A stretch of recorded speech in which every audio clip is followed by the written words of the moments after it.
One of the strangest and most interesting discoveries I've made over the past year, extricating myself from invisible tyranny of the dark arts, has been to understand the logic of this ingenious spiritual criminal network they've devised in order to limit and enslave those who work for the light.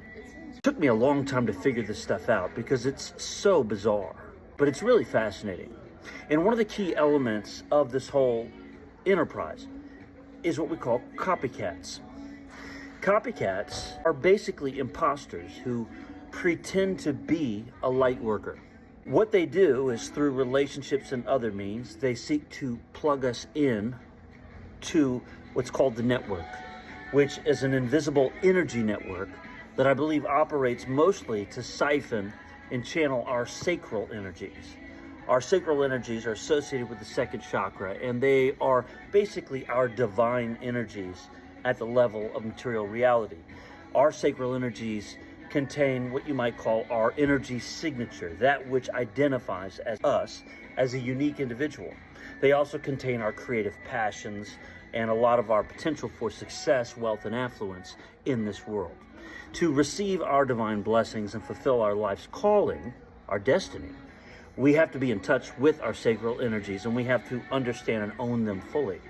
So what they do is they, often through sexual relationships and temptations, although not always, they get us plugged into this etheric sacral energy network where our energy can then be used to cloak these vampiric, essentially soulless individuals in our unique energy signature.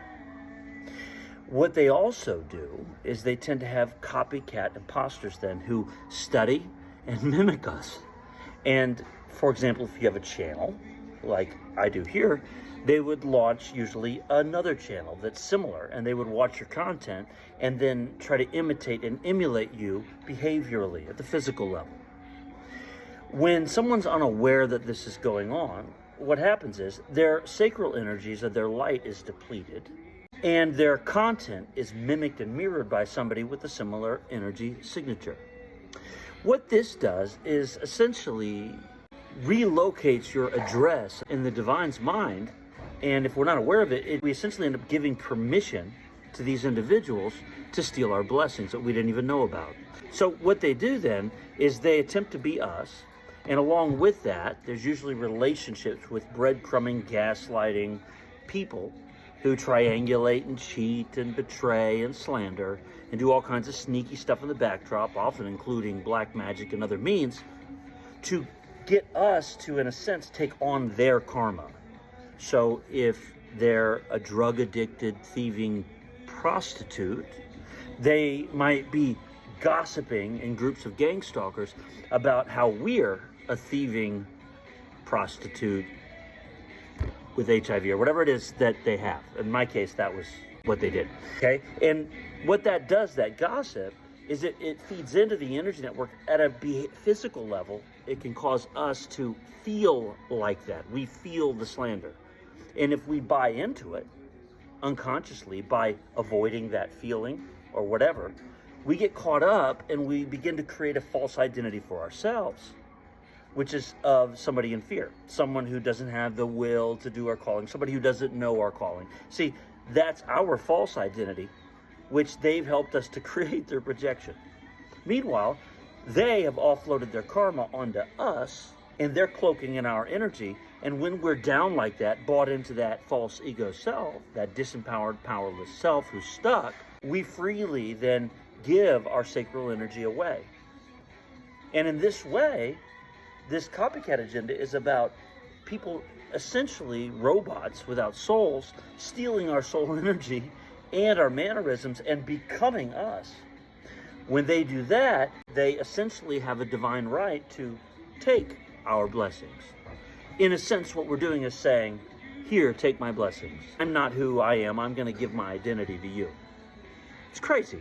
I could talk for hours on it, but hopefully you get the big idea. Now, what I wanted to share today was not the problem so much as setting you up for what I found to be the solution. You see, you don't even need to understand all of this to defeat them. You don't even need to believe me. Turns out I've been defeating them over these months by doing something simple that the world doesn't teach us, and that's called self-love. I discovered that self-love kills the copycats. That's all we have to do, is love ourselves. Why?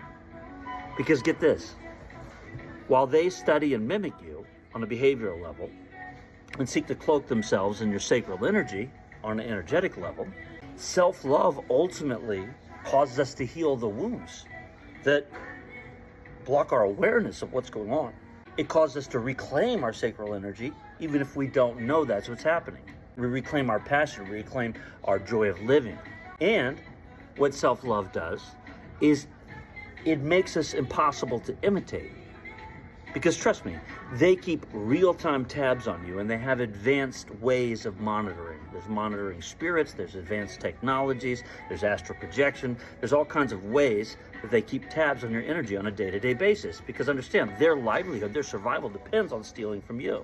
But when you do self-love, when you put your awareness and attention with unconditional self-acceptance on yourself at a material level, your buried emotions, whatever they may be, when you're able to start doing that and start doing that consistently, you invite, first of all, divinity in to help protect you. You also begin to not run from yourself. Fear starts to evaporate from your system. You start to merge the heart with the body and the self of form, the sacral. You start to be rejuvenated. And they try to imitate you. But that's the one thing they can't do. Love. Because their technologies, as ingenious as they are, computers can't love. Love is a mystery. It's a unifying force. So when they seek to read you and do what you're doing, they can't figure it out because it's not mental. So they get more and more frustrated. Their projections stop working. Their black magic starts to backfire on them. Where they were trying to make you confused, they start getting very confused. Where they were trying to get you stuck, they start feeling stuck. And eventually what happens is ego identity that they created begins to crack down. They stop being able to radiate your light because you're not giving it anymore, and their social mask comes down. They start to lose their followers that they got through mimicking you, right? And eventually this exposes the deep shame that was underneath the deal with the demonic forces that they made long ago in order to avoid their own core wounds. Once the shame and the hatred and all that is exposed, because most of them don't see themselves as operating from hate and shame, once that's exposed, they eventually have no choice but to love themselves, which they've never done. And remember, they're imitating you, right? So they're imitating you, loving yourself, leads them to ultimately go through ego death and have to do the same thing. And the minute they see that as an option, true self-love, they can no longer imitate you because that was not loving to them or to you. You see?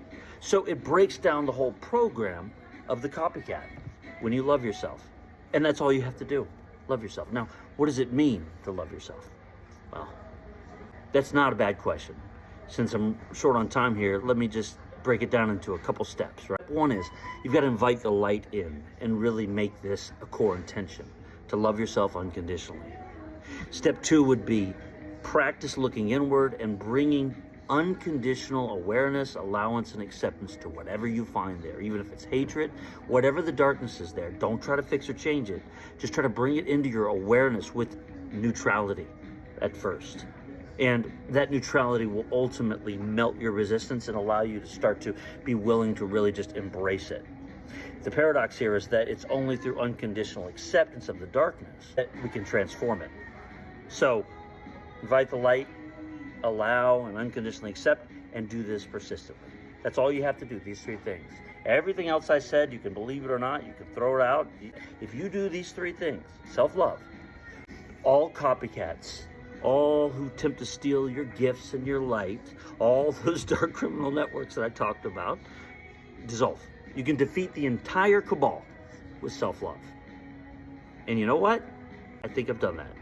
And I can't wait to show you more about what I've uncovered. But for now, I've given you something hopefully that you can put into practice. Because the truth is, I don't do anything alone. We're doing it together. So keep shining, collective. This is starting to get fun.